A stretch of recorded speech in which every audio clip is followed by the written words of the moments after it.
Johnny. How's it going? Another morning, another patient living on the street. Johnny, who's recovering from hand surgery, has been in a bad way for weeks.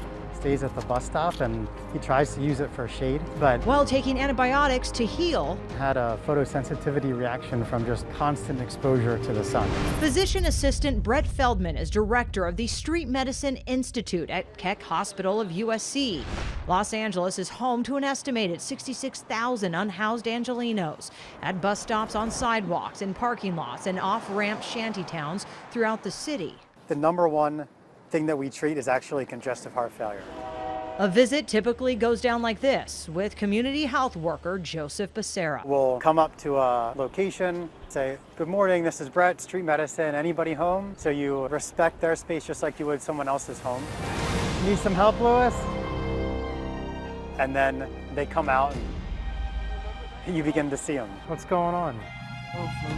Lewis has been a patient for the past 2.5 years. You're basically family, brother. We dispense medications, draw labs, we can do ultrasound on the street. But before that, The first thing is to deliver that tender love. We like to hug our patients, touch our patients.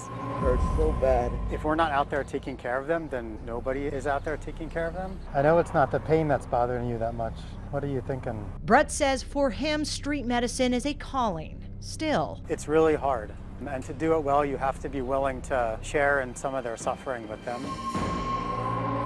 Right now, the conditions that we're seeing are worse than before COVID. We've always seen people under bridges, now they're sleeping inside bridges. Brett and his team can only carry a caseload of about 300 patients, so they choose the ones that need them most. Folks in the hospital, Once discharged and headed back to the streets, we ask them where they stay. And they'll say, "Oh, I stay in the second tent on the corner of here and here, the blue tent." And we follow them on the street anywhere they go. This is a 2x2. Yeah, do we have a 4x4? Brett checks in with Johnny at least once a week to change bandages and make sure he gets to follow-up appointments with his surgeon. You need us to come pick you up? About 8 o'clock in the morning. You have breakfast today? For today, at least, that's something they can fix. Whole lot of goodies. Before they take off, Brett has a favor to ask. He wants to bring medical students with him on the next visit. So you're like part of their education. Yeah, basically we need your help to make sure they become good doctors. Since COVID started, the hugs they used to share have been largely absent. So we've had to think of other ways to show them how much we care for them. Where did your thumb go? Oh, there it is. We get referrals from one bridge to the next about their friend who they're worried about.